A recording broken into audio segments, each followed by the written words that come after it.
अस्सलाम वालेकुम, मेरा नाम है जहाज़ेब हाशमी और ये है लेक्सस LX 570 2019 मॉडल।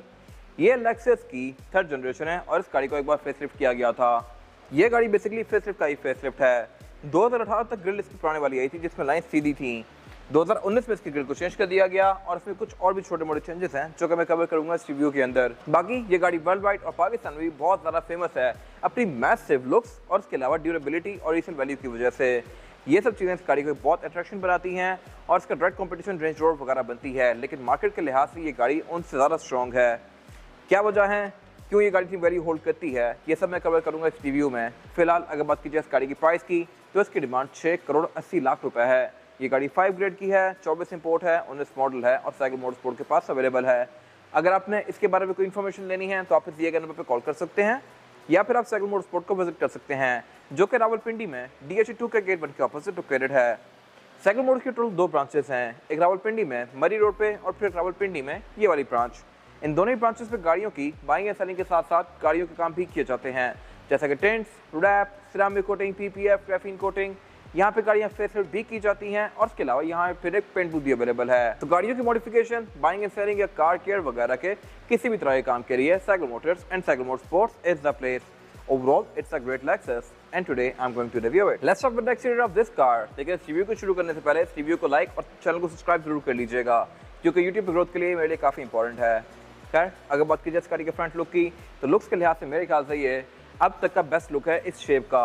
ये शेप वैसे वर्ल्ड वाइड 2007 में लॉन्च की गई थी, ये एक इंटरेस्टिंग फैक्ट है। साथ में लेक्सस की जो शेप आई थी वो देखने में कहीं से भी इस गाड़ी जैसी नहीं थी, लेकिन बेसिकली चेसिस, बॉडी वगैरह ये वही है। जस्ट इसकी बॉडी को थोड़ा बहुत ट्वीक करके, ट्यून करके, डिफरेंट चीज़ों को ऐड करके इसकी लुक को काफ़ी ज़्यादा अग्रेसिव बना दिया गया है। साथ में इसकी शेप लॉन्च हुई थी, एक बार इसको फेसलिफ्ट कर दिया गया जिसमें फिर इसकी headlights, bonnet, fenders, tailgate, fenders पिछले वाले, ये सारी की सारी चीज़ें चेंज कर दी गई और इंटीरियर भी इसका चेंज कर दिया गया। सिर्फ जो पुरानी कार से पीसेस कैरी फॉरवर्ड किए गए थे वो इस गाड़ी का चेसिस, डोर्स और छत थी। बाकी इस गाड़ी को पूरा ही रिडिज़ाइन कर दिया गया लुक्स के लिहाज से, लेकिन जनरेशन ये 7 वाली ही है। इसकी नई generation LX 600 world wide launch हो चुकी है। वो गाड़ी भी लुक्स के लिहाज से अच्छी है, लेकिन ये गाड़ी भी कहीं से भी ऑब्सोलीट नहीं लगती। इसमें कुछ चीज़ें आती हैं जो कि पुरानी है, वो मैं कवर करूंगा अभी। फिलहाल अगर बात की जाए इस गाड़ी के फ्रंट एंड की तो फ्रंट पे इसके सब कुछ बहुत शार्प और पॉइंटी से दिया गया है। लेक्सस की फ्रंट पे ये एक सिग्नेचर ग्रिल दी गई है जो कि मोस्टली लेक्सस की कार्स में आती है और इसके बीच में बेसिकली क्रॉस पैटर्न दिए गए हैं जो कि इसके लुक को काफ़ी अग्रेसिव बना रहे हैं। ग्रिल ये इसकी अच्छी खासी मैसिव है और इसके अलावा इसका क्रोम जो है ये बेसिकली शेडो क्रोम है। ये सिल्वर क्रोम नहीं है, ये बेसिकली ग्रे सा क्रोम है जो कि इसकी लुक के साथ काफ़ी अच्छे से ब्लेंड कर रहा है और फीचर्स भी यहाँ पे डिसेंट दिए गए हैं। इस तरह से कि इस गाड़ी की जो हेडलाइट्स हैं इनमें प्रोजेक्शन लैंप्स आते हैं बाइजरॉन वाले और इसके अलावा ये बेसिकली 6 प्रोजेक्शन लैंप हैं। अगर आप लो ऑन करते हैं तो इसमें ये छोटे वाले प्रोजेक्शन लैंप ऑन होते हैं जो कि L शेप में हैं, और फिर अगर आप हाई ऑन करते हैं तो फिर इन Ls के बीच में जो प्रोजेक्शन लैंप दिए गए हैं 3, ये ऑन होते हैं। फिर इसके अलावा इसमें ये नीचे काफ़ी बड़ी सारी DRL दी गई है L शेप में, और ये हेडलाइट ऑटोमेटिक फीचर के साथ आती है 2 दफ़ा। एक ऑटोमेटिक वो है कि जिस पे ये ऑटोमेटिकली ऑन और ऑफ होती है डे और नाइट को सेंस करके, और फिर एक ऑटोमेटिक ये है कि ये ऑटो लेवलिंग वाली हेडलाइट्स भी हैं। फिर इसके अलावा हेडलाइट्स के लिए नीचे यहाँ पे हेडलाइट वॉशर भी दिए गए हैं। बाकी अगर बात की जाए फॉग लैंप की तो फॉग लैंप भी इसमें L शेप में आते हैं इसकी मोस्टली चीज़ों की तरह, और ये बूमरैंग शेप है बेसिकली। इसमें 2 प्रोजेक्शन लैंप दिए गए हैं। अगर आप फॉग लैंप को ऑन करते हैं तो इसका एक ही प्रोजेक्शन लैंप ऑन होता है, दूसरा ऑफ रहता है, और उसकी वजह यह है कि जब आप इस गाड़ी को टर्न करते हैं तो फिर दूसरा प्रोजेक्शन लैंप ऑन होता है। इसका दूसरा प्रोजेक्शन लैंप बेसिकली इसकी टर्निंग लाइट है, कॉर्नरिंग लाइट। इसके अलावा ये गाड़ी फ्रंट में पार्किंग सेंसर्स ऑफर करती है। बॉडी किट्स में डिफरेंट दी गई हैं 2016, 17, 18 वाली कार से, और इसके अलावा इसके लेक्सस का लोगो भी प्रिंटेड है क्योंकि इसमें रडार आता है। फिर ये गाड़ी फ्रंट पे एक फ्रंट कैमरा भी ऑफर करती है, इसमें 360 डिग्री कैमरा सेटअप भी लिया गया है, और इसके अलावा इसके बोनट में काफ़ी स्ट्रॉन्ग ट्रैक्टर लाइन्स दी गई हैं जो कि इसकी लुक को बेहतर बनाती हैं। फिर इसमें वाइपर स्पीड सेंसिंग आते हैं, ऊपर कुछ और सेंसर्स दिए गए हैं। और अगर बात की जाए इस गाड़ी की साइड प्रोफाइल की तो यहाँ पे भी सब कुछ काफ़ी फ्लो ही है, सिंपल सा है, लेकिन सब कुछ बहुत ज़्यादा जॉइंट है। अगर बात की जाए इस गाड़ी के रिम की तो ये रिम 21 इंचेस के हैं। डोर पैनल भी इसके अच्छे खासे बड़े दिए गए हैं। इसके अलावा साइड मिरर भी इस पूरी कार की तरह काफ़ी बड़े हैं। फेंडर्स भी इसके लुक्स के लिहाज से काफ़ी अग्रेसिव हैं। और अगर बात की जाए फीचर्स की तो इसके साइड मिरर रिट्रैक्टेबल हैं, एडजस्टेबल हैं, इनमें ऑटो डिमिंग वाला फीचर भी आता है, और इसके अलावा इसमें ब्राइट स्पॉट पॉइंटर भी दिए गए हैं। फिर इसके अलावा नीचे यहाँ पर पटल लेंस भी दिए गए हैं और कैमरास भी दिए गए हैं जो कि आपको इसकी साइड्स का व्यू देता है। फिर इसके अलावा ये साइड मिरर हीटेड भी हैं, तो एक साइड मिरर के लिहाज से मेरे ख्याल से ये मैक्सिमम फीचर्स हैं। इंडिकेटर भी इस पर ये LED में दिया गया है। बाकी इसके अलावा इस गाड़ी में स्मार्ट एंट्री आती है, आप इसको चारों ही डोर से लॉक अनलॉक कर सकते हैं इस तरह से। ये गेम मेरे ख्याल से काफ़ी अच्छी चीज़ है। फिर इसके अलावा इसकी जो ये साइड स्कर्ट्स हैं ये भी डिफरेंट हैं पहले वाली लेक्सस से। इसमें साइड स्टेप भी थोड़े से डिफरेंट दिए गए हैं। और अगर बात की जाए इस गाड़ी की एब्सोल्यूट साइड प्रोफाइल की, तो साइज के लिहाज से ये गाड़ी एक फुल साइज एसयूवी है। इसका डायरेक्ट कंपटीशन कैडिलैक एस्केलेड बनती है, रेंज रोवर वोग बनती है, इस तरह की बाकी सारी गाड़ियाँ बनती हैं। लेकिन ये गाड़ी फीचर्स के लिहाज से उन सबके आसपास है, बट वो गाड़ियाँ फीचर्स कुछ इससे ज़्यादा ऑफर करती हैं।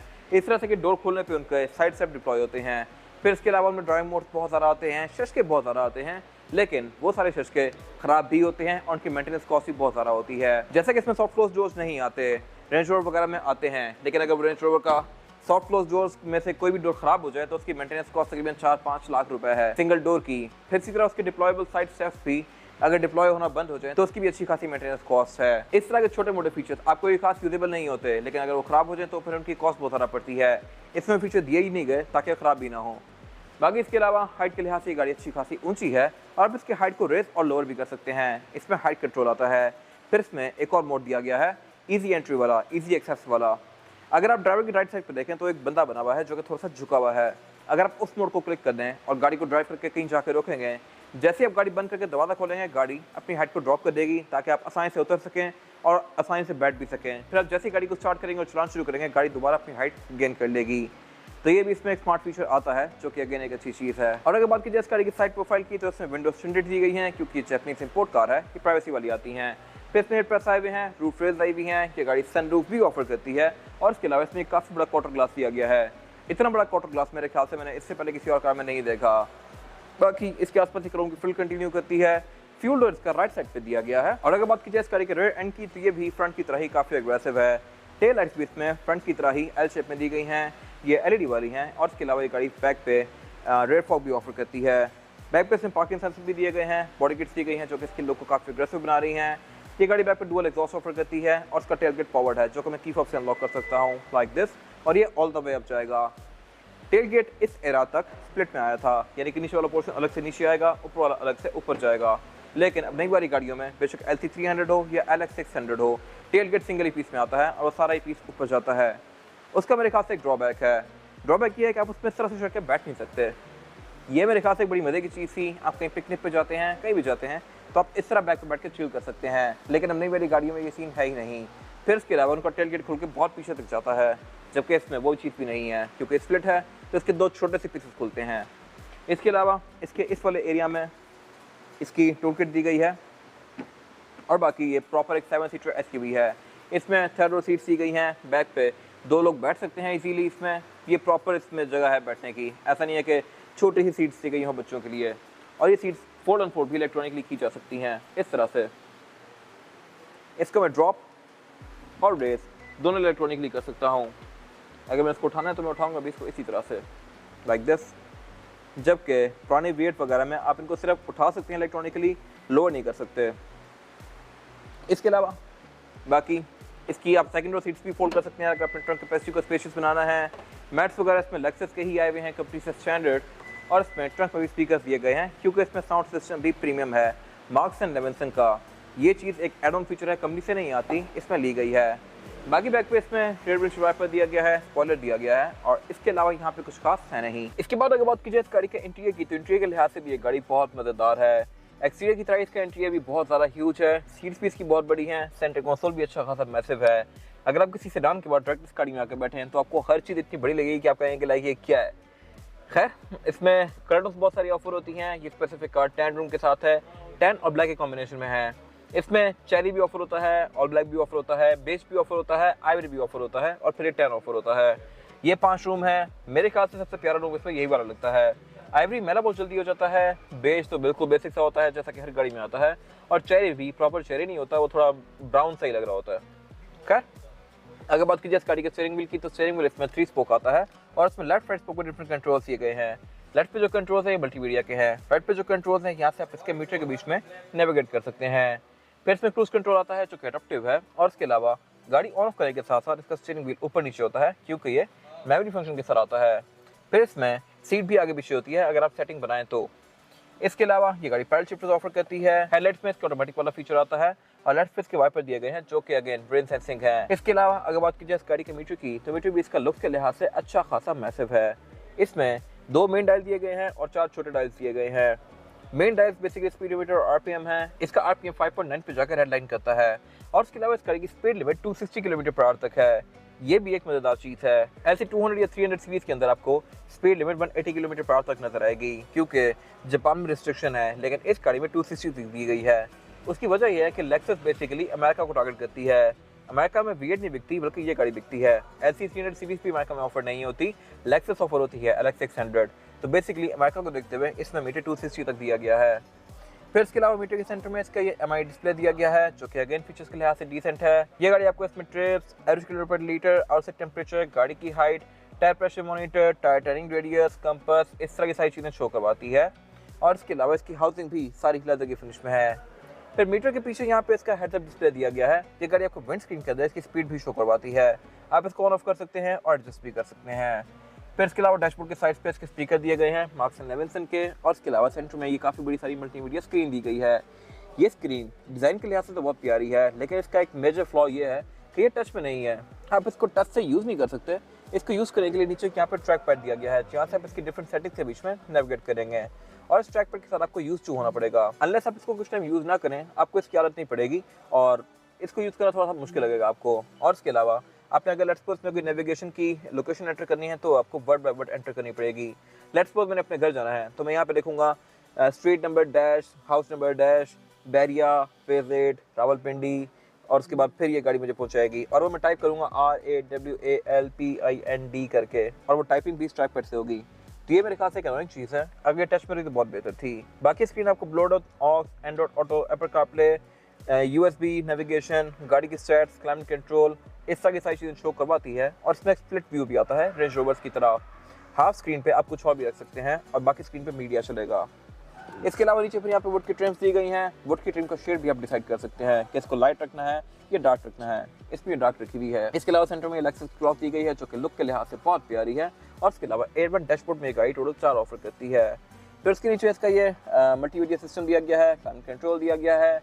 क्लाइमेट कंट्रोल ये गाड़ी 4 जोन ऑफर करती है, यानी कि चारों ही पैसेंजर अपनी मर्जी के लिहाज से क्लाइमेट कंट्रोल को एडजस्ट कर सकते हैं। और फिर यहाँ पे एक और इंटरेस्टिंग फीचर आता है, और वो है क्लाइमेट कंसीयर्ज का। क्लाइमेट कंसीयर्ज में ये गाड़ी बेसिकली ड्राइवर के टेम्परेचर के लिहाज से उसकी सीट को भी और उसके अलावा क्लाइमेट कंट्रोल को भी एडजस्ट करती है।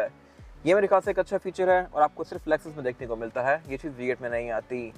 फिर नीचे यहाँ पे इसकी मार्क्स एंड लेविंसन की बैजिंग दी गई है, जो कि शो करवाता है कि इसमें एक एड ऑन साउंड सिस्टम लिया गया है।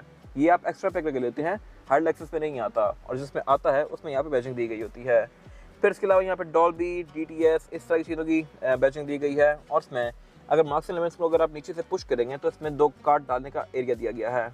आप मैप का और मीडिया का कार्ड यहाँ पे इंसर्ट करेंगे। फिर इसके अलावा नीचे इसके एक ड्रॉर दी गई है। कुछ गाड़ियों में यहाँ पे वायरलेस चार्जर भी ऑफर होता है, जो कि इस गाड़ी में नहीं है। ये भी एक एड ऑन फीचर है। फिर इसके अलावा यहाँ पे ऑक्स का इनपुट, USB का इनपुट, 12 वोल्ट का पावर आउटलेट दिया गया है। और इसके अलावा नीचे फिर कप होल्डर्स दिए गए हैं। पार्किंग ब्रेक की गाड़ी इलेक्ट्रॉनिक ऑफर करती है। ये मेरे ख्याल से काफ़ी अच्छी चीज़ है, जबकि लैंड क्रूजर 200 सीरीज इस एरा में पार्किंग ब्रेक हाथ वाली ऑफर करती थी। इसके अलावा गियर सिलेक्शन जो है इसमें वो है PRND स्पोर्ट्स, और स्पोर्ट्स पे करके आप इसको मैनुअली भी चला सकते हैं। फिर इसके अलावा इसके पीछे इसकी हीटेड और कूल्ड सीट्स का कंट्रोल दिया गया है। इसमें चारों ही सीट्स हीटेड भी हैं और कूल्ड भी हैं। ये अगेन एक बहुत अच्छी चीज़ है। और इसका स्टीयरिंग व्हील भी हीटेड आता है। अगर मैं इसको ऑन करूंगा तो इसकी स्टीयरिंग की जो ये साइड वाली ग्रिप्स हैं ये गर्म होंगी और मुझे सर्दियों में से ही कोजी सी फीलिंग देंगी इसमें। फिर इसके अलावा यहाँ पे इसके 2 डायल दिए गए हैं। एक जो लेफ्ट वाला डायल है ये बेसिकली इसके ड्राइव मोड्स का है। ड्राइव मोड्स में टोटल 6 आते हैं, जो कि हैं comfort, eco, normal, custom, sports और स्पोर्ट्स प्लस। और इन सारे ही मोड्स के साथ इसके ग्राफिक्स चेंज होते हैं, मीटर के भी और स्क्रीन के भी। फिर साथ इसका क्रॉल कंट्रोल दिया गया है। क्रॉल कंट्रोल और MTS stands for multi terrain system, और डिफरेंट टेरेन्स के लिहाज से ये गाड़ी अपने सस्पेंशन को और ड्राइविंग को एडजस्ट करती है। टेरेन मतलब सड़क या रोड, बेशक पत्थर हो, कीचड़ हो, लेक हो, रोड हो, जो मर्जी जगह हो, उसके हिसाब से ये गाड़ी अपने ड्राइविंग पैटर्न को एडजस्ट करेगी। और इसके अलावा इसमें क्रॉल कंट्रोल भी आता है, यानी कि अगर गाड़ी कहीं फंस जाए तो अपने आप को खुद वहाँ से निकालेगी। और इसके अलावा इसकी टर्निंग भी काफ़ी ज़बरदस्त होती है क्रॉल कंट्रोल में। फिर इसके अलावा लेफ्ट पे इसका हाइट कंट्रोल दिया गया है। अब इसकी हाइट को रेस और लोअर कर सकते हैं यहाँ पे दिए गए स्विच से। फिर इसके अलावा इसमें 4x4 की सिलेक्शन दी गई है, जो कि है H4 और L4। और फिर उससे पीछे इसका सेंटर कंसोल दिया गया है। सेंटर कंसोल इसका साइज़ के लिहाज से बहुत ज़्यादा बड़ा है। और इसको अगर मैं ओपन करता हूँ तो ये बेसिकली एक कूल बॉक्स है। यहाँ पर कूल बॉक्स दिया गया है, जहाँ पर आपके अपने ड्रिंक्स वगैरह रखेंगे तो वो ठंडी रहेंगी। और ये प्रॉपर कूल बॉक्स है, रेवो वगैरह की तरह नहीं। ये सिर्फ एक एयर वेंट दिया हुआ हो, जो कि AC की हवा यहाँ थ्रो कर रहा हो। फिर इसके अलावा अगर बात कीजिए इस गाड़ी की सीट्स की, तो सीट्स इसमें काफ़ी अच्छी खासी चौड़ी दी गई हैं। इन पे हर साइज़ का बंदा आसानी से बैठ सकता है, कोई भी बंदा यहाँ पे तंग फील नहीं करेगा। और इसके अलावा ये सीट्स परफोरेटेड हैं, तो यहाँ पे हवा भी थ्रो करती हैं और ये सीट्स हीटेड भी हैं। तो इसमें चारों ही सीट्स इलेक्ट्रॉनिकली एडजस्टेबल हैं। आप इनको बटन से आगे और पीछे भी कर सकते हैं और आगे वाली सीट्स को ऊपर और नीचे भी कर सकते हैं और इनमें लंबार सपोर्ट को भी एडजस्ट कर सकते हैं। फिर इनमें थाई सपोर्ट भी आता है और इसके अलावा इन सीट्स में पीछे स्क्रीन भी दी गई हैं। सीट्स वाला सेम लेदर इसके डोर्स के अंदर कंटिन्यू किया गया है। डोर्स में गाड़ी एम्बिएंट लाइट्स भी ऑफर करती है और इसके अलावा विंडो इसमें चारों ही सिंगल टैप वाली हैं, यानी कि इनको मैं सिंगल टैप से फुली रोल डाउन और रोल अप कर सकता हूँ। फिर इसके अलावा यहाँ पे इसके साइड मिरर कंट्रोल दिए गए हैं जो कि ऑटो रिट्रैक्टेबल हैं। इसका यहाँ पे फिर कुछ और ऑप्शंस दिए गए हैं जैसा कि हेडलाइट स्प्रिंकलर के, हेड अप डिस्प्ले के, इसका स्मार्ट एंट्री मोड जो कि मैंने पहले एक्सप्लेन किया है वो यहाँ पे दिया गया है। और इसके अलावा एयरबैग की गाड़ी टोटल 10 ऑफर करती है, एक स्टीयरिंग व्हील में, एक डैशबोर्ड में, 4 पिलर्स में, 2 सीट्स के साइड पर और फिर एक ड्राइवर के नी पे। वारंटी पीरियड इसमें ड्राइवर और पैसेंजर दोनों के लिए आते हैं विद अ लाइट जो कि ऑटोमेटिकली ऑन होती है, लेकिन इसमें बेसिकली सनशेड 2 दिए गए हैं। एक तो ये सनशेड है, लेकिन अगर मैं इसको साइड पे कर देता हूँ और फ्रंट से धूप आ रही है तो मैं उससे ही बचा सकता हूँ अपने आप को इस तरह से दूसरा सनशेड डिप्लॉय करके। तो ये मेरे ख्याल से अगेन एक बहुत अच्छी चीज़ है। फिर इसके अलावा रेड व्यू मिरर इस गाड़ी में ऑटो डिमिंग वाला आता है। यहाँ पे सनग्लास होल्डर दिया गया है, कैबिन लाइट्स दी गई हैं जो कि इसमें टच में है, ये चीज़ वीएट ऑफर नहीं करती। और इसके अलावा इसकी सनरूफ दी गई है जिसको आप इलेक्ट्रॉनिकली ओपन और क्लोज कर सकते हैं इस तरह से। बाकी इसके अलावा यहाँ पे कुछ खास है नहीं। इसके बाद अगर बात कीजिए इस गाड़ी में रेयर पैसेंजर्स के लिए सीटिंग कैपेसिटी कितनी हुई, बैक पे अच्छी खासी स्पेशियस है, चौड़ाई में भी ये गाड़ी बहुत ज़्यादा चौड़ी है, लंबाई में भी काफ़ी चौड़ी है, तो यहाँ पे 3 से 4 लोग कंफर्टेबली बैठ सकते हैं। और इसके अलावा इसमें रेयर सीट्स भी रिक्लाइनेबल हैं, इनको मैं रिक्लाइन करके अपनी मर्जी के लिहाज से लिटा भी सकता हूँ, सीधा भी कर सकता हूँ, जो अगर मुझे कंफर्टेबल मैं उस पर रख सकता हूँ इनको। और ये पीछे भी बहुत ज़्यादा जाती हैं इस हद तक। इसके अलावा इनको मैं नीचे से भी आगे पीछे कर सकता हूँ इलेक्ट्रॉनिकली, ये अगेन मेरे ख्याल से बहुत अच्छी चीज़ है। अगर मैंने थर्ड रो पैसेंजर्स बिठाने हैं इसमें तो मैं इन सीट्स को आगे करके उनका लेग रूम ज़्यादा खुला बना सकता हूँ। फिर इसके अलावा फीचर गाड़ी बैक पे बहुत अच्छी ऑफर करती है इस तरह से कि इसमें रेयर पैसेंजर्स के लिए ये स्क्रीन दी गई हैं, फ्रंट की तरह ये स्क्रीन भी टच पे नहीं आती और ये मेरे ख्याल से बहुत वियर्ड चीज़ है। इसमें यहाँ पे एक रिमोट आता है जिससे आप इन स्क्रीन को यूज़ करेंगे। प्लस यहाँ पे एक और चीज़ भी इंटरेस्टिंग दी गई है और वो है पूरा क्लाइमेट कंट्रोल। फ्रंट की तरह ही बैक पे भी क्लाइमेट कंट्रोल दिया गया है, आप इसकी हवा के थ्रो को भी एडजस्ट कर सकते हैं कि वो यहाँ से आएगी या सिर्फ पाँवों पे आएगी। एयरबैग्स इसमें बैक पे 3 दिए गए हैं, एक पैसेंजर के लिए, एक यहाँ सेंटर में दिया गया है, एक पाँव पे दिया गया है और एक ऊपर दिया गया है। ऊपर वाला एयरवेंट आपको प्रॉपर एक ऊपर से हवा थ्रो करता है और वैसे अगर आप पीछे वाले एयरवेंट को भी अपनी तरफ मोड़ लें तो ये भी आप पे काफ़ी अच्छे से हवा थ्रो करेगा। इसके अलावा फिर यहाँ पे सीट्स हीटेड भी आती हैं और कूल्ड भी आती हैं और ये भी स्मार्ट है इस तरह से कि अगर मैंने कूल सीट्स ऑन की भी हैं लेकिन मैं यहाँ पे बैठा नहीं हूँ, उतर के चला जाता हूँ तो फिर खुद ही बंद भी हो जाएंगी। ऐसा नहीं है कि बैक पे अगर पैसेंजर्स बैठे हुए हैं उन्होंने कूल सीट्स ऑन की हुई हैं और वो उतर के चले गए तो फिर ये ऑन ही रहेंगी और फ्रंट वाले बंदे को बैक पे आके बंद करना पड़ेगा, ये खुद ही बंद हो जाती हैं। जैसे आप यहाँ पे आके बैठेंगे तो फिर ये खुद ऑन हो जाएंगी। ये अगेन एक बहुत अच्छी चीज़ है। इसका डिस्प्ले प्रॉपर यहाँ पे दिया गया है और इसके अलावा क्लाइमेट कंट्रोल भी यहाँ पे दिया गया है जो कि डुअल जोन है। इसके अलावा यहाँ पे 2 कप होल्डर्स दिए गए हैं जो कि आप इस तरह से निकाल सकते हैं, बैक पे एक ड्रॉर दी गई है और बाकी सीट बेल्ट इसमें 3 पैसेंजर्स के लिए दी गई हैं, आईसोफिक्स पोर्ट्स दिए गए हैं, एयरबैग्स दिए गए हैं। अगर बात कीजिए डोर्स की तो इसमें 2 स्पीकर्स तो आते हैं कंपनी से, लेकिन फिर 2 स्पीकर और ऑफर होते हैं सिंगल डोर के लिए जो कि मार्क्स एंड लेविंसन के हैं। वैसे बैक पे टोटल 2 स्पीकर आते हैं, अगर आप इसमें marks and Levinson add on करवाते हैं तो फिर बैक पे 6 स्पीकर हो जाते हैं। अब इस डोर में भी 3 दिए गए हैं, वहाँ पे भी 3 दिए गए हैं, तो कलेक्टिवली इसमें 6 स्पीकर हैं और स्पीकर साउंड के लिहाज से बहुत नेक्स्ट लेवल पे हैं। और जिन गाड़ियों में सिस्टम नहीं होता उसमें ये वाला एरिया सारा ब्लैंक दिया गया होता है। इसके अलावा इसके डोर्स में फिर ये ब्लाइंड्स भी आते हैं, सनशेड्स, तो ये मेरे ख्याल से एक अच्छी चीज़ है, वीएट ये ऑफर नहीं करती। बाकी रेयर विंडोज़ भी इसकी फ्रंट की तरह ही सिंगल टैप वाली हैं, बैक पे एम्बिएंट लाइट्स दी गई हैं और इसके अलावा यहाँ पे कुछ खास है नहीं। इसके बाद अगर बात कीजिए इस गाड़ी के इंजन की तो इंजन साइज ये गाड़ी एक ही ऑफर करती है, 5.7 लीटर V8 इंजन इस गाड़ी में 3 URF आता है और ऐसा इंजन लैंड क्रूजर 200 सीरीज के अंदर भी आता था, लेकिन वो गाड़ियाँ पाकिस्तान में आपको शायद ही कोई देखने को मिले, वो गाड़ियाँ बहुत रेयर होती हैं और उसकी वजह यह है कि इंजन इतना बड़ा है कि इस पर ड्यूटीज बहुत ज़्यादा पड़ती हैं। लेक्सस के महंगे होने की एक मेन वजह यह भी है कि इसमें छोटे इंजन नहीं आते, ये गाड़ी इतने बड़े इंजन के साथ आती है तो इस पर ड्यूटीज़ काफ़ी आती हैं, लेकिन ये गाड़ी पावरफुल भी अच्छी खासी है। ये गाड़ी 380 हॉर्स पावर प्रोड्यूस करती है और इसका टॉर्क फिगर भी डिसेंट है, तो ये गाड़ी आपको कहीं भी अंडर पावर फील नहीं होगी और इसके अलावा ये गाड़ी ऑल टाइम 4x4 है तो कहीं ये ट्रैक्शन भी लूज़ नहीं करेगी। इसके अलावा ये गाड़ी अगर बात की जाए एवरेज की तो आपको तकरीबन 4 से 5 तक की देगी। अगर आप इसको नॉर्मल यूज़ करते हैं बहुत ही प्यार से चलाए तो ये गाड़ी शायद 6 भी चली जाए और इस साइज़ की गाड़ी के लिहाज से मेरे ख्याल से ये ठीक एवरेज है। कुछ लोगों को MGHS या रिबॉन भी 6-7 की एवरेज दे रही होती हैं या 8 की दे रही होती हैं, तो इस गाड़ी से अगर 6 की एवरेज आ रही है तो मेरे ख्याल से टोटली जस्टिफाइबल है। बाकी इंजन बेस का काफ़ी वेल इंसुलेटेड है, यहाँ प्रॉपर कवरिंग्स दी गई हैं। इंजन इसका जो हुड है ये काफ़ी प्यारा बनाया गया है। ये इंजन प्रॉपर V8 है और बाकी इसके अलावा इसमें ABS, traction control, driving modes, इस तरह की बहुत सारी चीज़ें आती हैं जो कि इस गाड़ी को और भी ज़्यादा बेहतर बनाती हैं। इस गाड़ी का यूनिक सेलिंग पॉइंट ही बेसिकली इसकी ड्यूरेबिलिटी है। ये गाड़ी पावरफुल होते हुए ड्यूरेबल भी बहुत सारा है और इसके अलावा ये गाड़ी टग ऑफ वॉर के लिहाज से भी अपने मोस्टली कॉम्पिटिशन को डिफीट कर सकती है। बाकी इसके बोनट के अंदर इंस्टॉलेशन दी गई है। बोनट इस गाड़ी का हाइड्रोलिक से ओपन होता है। पार्ट्स की अवेलेबिलिटी इसकी पूरे वर्ल्ड वाइड अवेलेबल है और इसके अलावा यहाँ पे कुछ खास है नहीं। इसके बाद अगर बात की जाए इस गाड़ी के टायर साइज की, टायर साइज जो ऑफर करती है लेक्सस, ये है 275, 50 और 21। रिम ये गाड़ी 21 इंचेस का ऑफर करती है जो कि मल्टी स्पोक है और डुअल कॉम्बिनेशन में है, ग्रे और एल्यूमिनियम के। लुक्स के लिहाज से मेरे ख्याल से बहुत प्यारा है और इसके अलावा टायर्स गाड़ी में डनलॉप ग्रैंड ट्रैक आता है जो कि टोयोटा अपनी मोस्टली कार्स में ऑफर करता है।